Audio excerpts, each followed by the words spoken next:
Let's go! Howie Roseman did what he does best, making another last-second deal to land a promising wide receiver 3. So why is it really a low-risk, high-reward move? And how does that change the offense? Plus, Eagles training camp came to an end, but not before Jalen Hurts threw an interception. But come on, that's not really a reason to freak out. Also, Saquon Barkley got a day off, but Kenny made the most of it. Meanwhile, Cooper DeJean is cleared for action Saturday, so what can we expect in his first preseason game? Plus, several other guys' future on the team is becoming clear, so let's talk about it. But first, let's run it.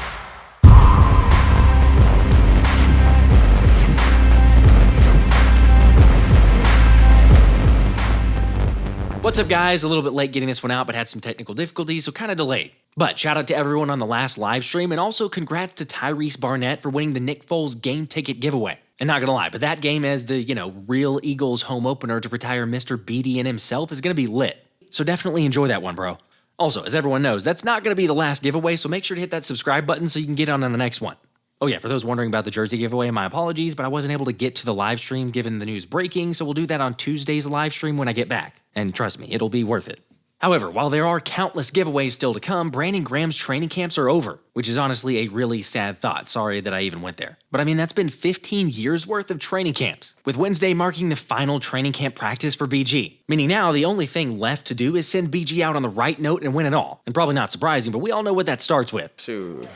For us to get to where we need to go, I need Hurts to have the biggest season ever. Naturally, I'm sure everyone's in agreement with that, because obviously you only go so far as your quarterback, especially in the NFL. But also on the Slay and Jalen Hurts thing, I'll get to that in a second. Because even though quarterback's the most important, the offensive line is right up there. Which is why it was good news to see Mekhi Becton back for the second practice in a row after suffering the right leg injury a few days ago. However, the Mountain actually said it wasn't anything and that it was more due to just soreness. Granted, the fact that he had to leave one practice and then come back and kind of delayed or a little bit of a limited practice on the next one, I can understand if you doubt that. Either way though, it's just good to have the starting right guard back. Because as the O-line goes, so Jalen goes. Although even with camp ending, Becton isn't admitting he's starting. I don't even know if I'm starting at right guard. You know that? I don't know anything. Jalen Carter. I don't know anything. So I mean, I don't know if I'm starting at right guard or not. But I mean, I just know you just got to stay ready so you don't have to get ready. So I mean, I just know I just came here to always be ready for whatever they had for me, and I know that. So look, I appreciate the humility, but we all know it. Becton is your starting right guard. Yet the whole stay ready so you don't have to get ready certainly applies, and is even more amplified for guys trying to make a roster spot. But it's definitely gotten easier for EJ Jenkins now at the tight end 3 spot, after the Eagles decided to release CJ Uzomah.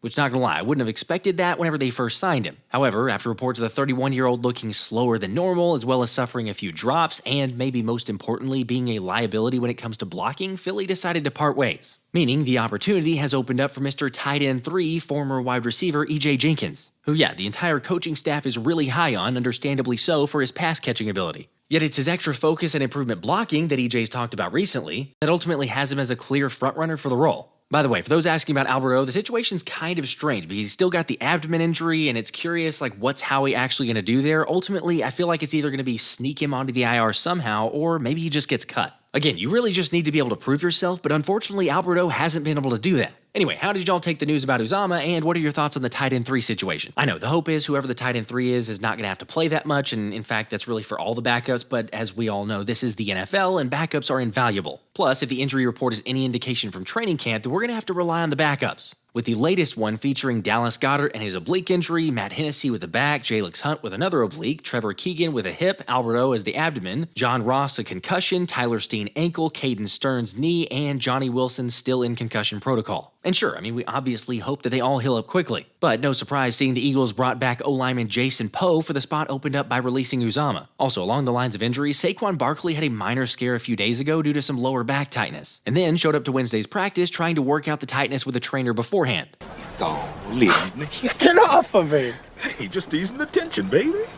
Just easing the tension. Well, ease it on someone else. Sorry, on a serious note, the Eagles did say that it was more so of a load management and not actually an injury. He wasn't on the injury report, so take that for what you will, but nothing to be worried about. Although, now that I say that, I'm sure Vic Fangio didn't just love the sound of that. Load management, and I talk to coaches from other sports that I know, and, it drives them crazy. But the players are willing to work. Never had an issue with that. And they're still willing to work. But we, as the so-called adults in the room, need to push them. Okay, while I typically agree with Fangio's sentiment, this one makes a lot of sense. Heck, Fangio would probably agree.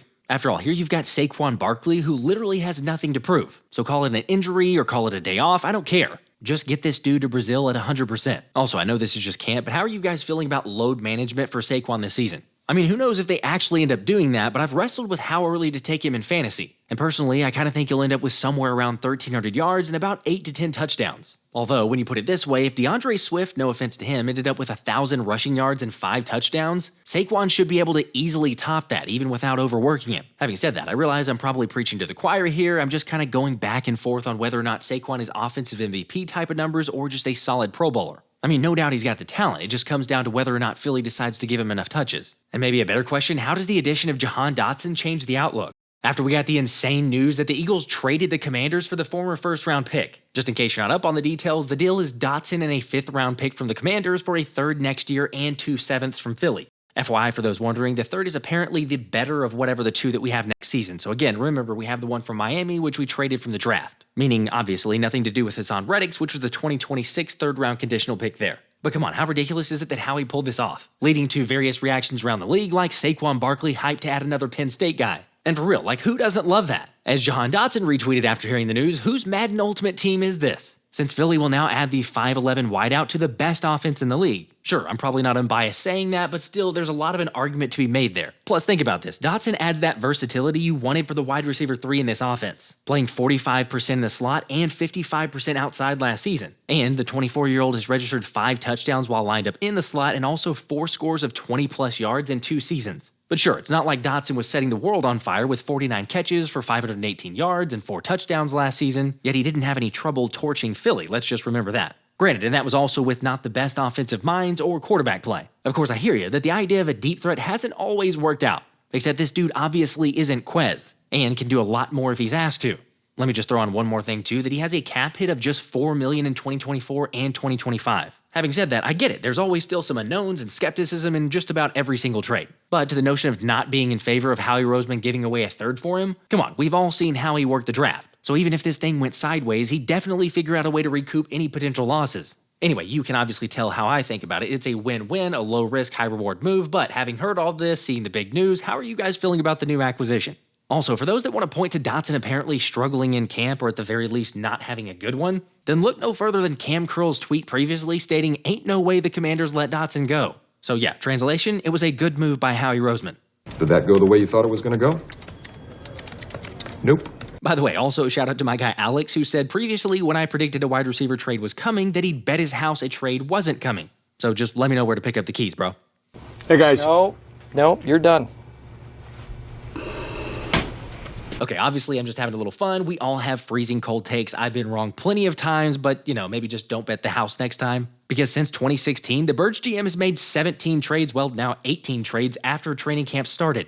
And if you want to take that a step further, 11 out of those 18 trades has occurred after the 20th of August. So Howie's not opposed to any last-minute pickup, which is why I say there's no more wide receiver 3 concerns. But there might not even be as much linebacker concern either. We should take the linebackers off the list. I think they're going to play pretty well. I really do. Zack Baun, last week against the Patriots in 2 series, maybe 1 series, made a couple of really nice plays. There's a reason why the team likes him so much. We know about Devin White, but I'm excited about the 2 young guys. Nakobe Dean, Jeremiah Trotter, I think they could both play. I think they might both get playing time this year and be pushing those veteran guys for playing. I think the Eagles have 4 linebackers that can legit play. I'm not worried about it. Do you agree with that or disagree? I mean, you guys know I'm the eternal optimist, and I definitely like what I've seen recently from the linebackers, as both Zack Baun and Devin White got the final start in training camp in what Brooks Cabina said was more like a scrimmage, with the team starting out with simulated kickoffs followed by drives with both the first and second teams. However, it was the linebackers who had Jalen Hurts under pressure early, with Devin White getting to QB1 on a sack, and then it only got worse. As ESP noted, Jalen getting sacked on 3 of the first 4 passing plays. By the way, for the record, 2 of those were BG going up against Jordan Mailata, so yeah, the old man still got it. Next up was the second team, with Kenny Pickett getting the start and finding Joseph Ngata on a 20-yard completion on the sideline, only to then airmail a pass on the following play to EJ Jenkins. Regardless, the first team then came back on, and this time Jalen Hurts threw an interception right to Darius Slay. Well, relax, it's not that bad, it's just practice. Plus, the more positive is seeing that Slay still got it. Yeah, I baited him. That's it. I know how to bait Hurts. You know what I'm saying? I made him feel like he was open, and I'm like, nah, he ain't. That was it. Just a little bait. Threw a little rod out there and just reel it in. Did Jalen say anything to you after? Nah, he don't like to talk to me when I pick him off. He get kind of mad at me a little bit. Nah, I told him about time. For real, good for him to be so dominant and the defense finally getting a turnover, but honestly, this is not that big of a deal, and quite frankly, I'm actually glad we got this out of the way. And we can move on to bigger and better things that, actually matter. Because sure, it's been a big talking point, but my gosh, no one is actually hanging banners based on some training camp statistics. Of course, it's not surprising that some people are going to criticize Hurts. But one thing's for certain, the squad's recognized a difference in QB1. I just feel like he's more locked in. He doing everything he had to do, the small details. That's what he's been doing. So that's what he's showing that. And basically, he just more of a leader, man. You can tell the more vocalness, him being there, like saying more things. And he doing exactly what he needs to be doing. He's doing what he needs to be doing, like taking command of the offense and learning from his mistakes, as Mr. Breed of One made a point to assert more accountability and coaching on this team, while actually showing that after the pick. As Jalen said, he's made a concerted effort to interact with all the guys, including the defense. For example, to go over after the play and ask them what they saw so that he can learn from it. As well as on the other side, sharing tells that he's picking up on to help them. And seriously, just thinking about what we went through last season, that's really refreshing to hear. Also, the other part you gotta like is hearing Jalen admit that he's in a much better place physically. Which, yeah, I think we could all tell that from the videos that Hurts has got his wheels back. But like I mentioned, after the turnover, Jalen seemed to lock in as he completed nearly every pass after that, featuring a heavy workload for Kenny G, with Martin Frank sharing of one specific instance when Kenny caught a diving catch in the back corner with Zack Baun in coverage. And then later, Tanner McKee got in some reps as he found Ainias Smith a couple times, with the Rook making a really good one-handed grab for a big gain. Yet unfortunately, it wasn't the best day for Kenny Pickett, and yeah, I know you've heard that one quite a bit. But KP had trouble taking matters into his own little hands, as he was picked off by Eli Ricks on a slant during a drive, and then should have been intercepted again in the red zone by Tristan McCollum, but the safety dropped it. So I don't know, maybe the coaching staff would give Tanner McKee some reps with the twos during the preseason game, but again, I understand, a lot of people have said this, it does make sense, you're not going to actually decrease the trade value by having Pickett out of there or making him QB3. Anyway, it is kind of hilarious to look back on the rumors from OTAs when some people tried to push the agenda of Kenny Pickett outperforming Jalen Hurts. Because we're so far from that now, with Jalen finishing off practice with a bang, as one found 6-4-6 on a deep ball down the left sideline with Kelee, Ringo in coverage. However, despite the win there, Nolan Smith didn't doubt which side won camp. Come on now. Why you gonna ask me a question like that? I love all my offensive boys, but defense, man, we brought it this camp, and we're gonna bring it every game. Obviously, it's hard to say, but the defense definitely got better as camp went on, which is really all you can ask for. Also, since I brought up Nolan, I got some comments asking why I'm so high on him. And while yes, he's bulked up and has insane athleticism, and BG even told us directly that this is going to be Nolan's year to prove people wrong, it's also just the intangibles and the way he attacks every day that you gotta love. And I advise all y'all, if you got any type of goals that you want to achieve, or a weight goal, just go up there and write it on the expo, or with an expo marker on your mirror, so every day you look at it, you get up, you know what you're striving for every day. You should wake up every day with a purpose. You shouldn't just wake up and be like, well, I guess it's another day. No, the Lord didn't have to wake you up, so you should go strive with a purpose every day. Again, I will admit, that's cool, but he's got to show it. To be fair, though, we have seen him very clearly beat Lane Johnson on a surprising move to the inside. FYI, that is Lane. He just swapped jerseys with Landon Dickerson at the open practice. But Nolan has also beat several guys during practice, and we've seen him register a couple sacks during preseason. Granted, not just a straightforward pass rush move, but he's showing versatility, and that's still something. Plus, kudos to Sirianni, but the Birds ended practice with a competitive one-on-one showdown where Nolan beat Darian Kennard for a sack. It's exciting. That's what you live for. You know, one-on-one, all eyes on you, and that's how it is in the game. That's how you feel every play. So that's why I tell them, man, I love that moment. And you know, to see my teammates know my moves and know what I'm gonna do, and just to see them, you know, react to it and love it and stuff like that, it's just amazing. You can't buy nothing like that. Say what you will, but the squad isn't lacking any competitive spirit. Even though, you gotta admit, it was strange to not see a single fight at camp. Of course, there was some jawing and some intense moments, but I honestly can't remember the last time we didn't get any fights at camp. Because, I mean, naturally, you see it all over the place throughout team training camps because it's hot and tempers are flaring and positions are up for grabs. But what do y'all think? Is it a good thing that we didn't see any fights, or does it really not even matter? By the way, I'm not advocating for fights. I'm just saying sometimes a little extra intensity is a good thing. Yet no matter how you feel, it's definitely not for a lack of physicality. You see a lot of good chemistry. You see how we all celebrate. Even though we had a defensive player playing our receiver, we all was happy for him. But you know, you just see the energy and the chemistry in the team right now. Not just defense itself or offense itself. You see how we all together. I think it's been more physical? Yeah, it's been more physical. But that's good. Why do you think? One, Coach Vic, he loved that physicality. He loved practicing a lot. And I think he brought that in with him when he came. I feel like we've said it all camp, but the vibes of this team are just different. And now the Eagles have one more walkthrough before the final preseason game on Saturday. Quick programming note, we won't be live streaming for that one since I'll be away this weekend at a CrossFit competition. So while I'm off doing that, there will be several guys trying to make the roster. Like guys that I mentioned in a previous video with Parris Campbell admitting he's fighting for a job, plus Ainias Smith still needing to show something, as well as defensive tackle Thomas Booker who could legitimately earn that 5th interior D-line spot. But when it comes to the hype and guys to keep your eye on, there's no doubt who's going to take center stage, as Cooper DeJean confirmed he will play Saturday and is looking forward to a couple different aspects. I'm excited. I mean, I haven't got to hit anybody since like November of last year, you know, so I'm excited to get back out there and start hitting people that aren't our own team. Let's go, man. This dude is about to show why that hype is real. In fact, if Coop ends up getting an interception Saturday, I'll give away his jersey to one random commenter during my next live stream. For real, all you gotta do is type in Coop in the comments and then cheer for an INT this weekend. Also, the Rook's no doubt a Swiss Army knife, which is why I'll be curious to see how many positions he plays. Although he did confirm there's one slot more than the others that he's been playing so far. I mean, I've gotten most of my reps at nickel right now since I've been back.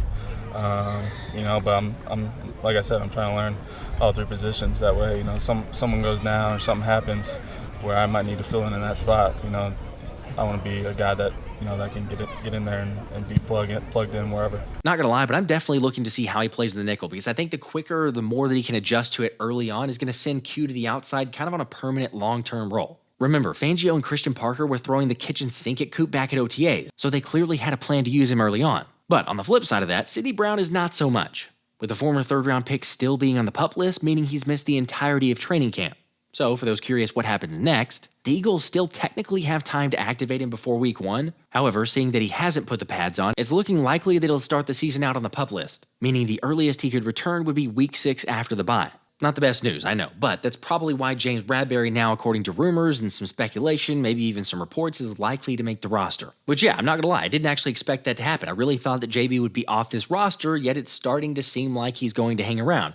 Anyway, with camp ending, I want to know your thoughts on the biggest surprise from camp as well as the biggest letdown. Let me know in the comments, and I'll catch you guys on the live stream. This has been the Philly Special.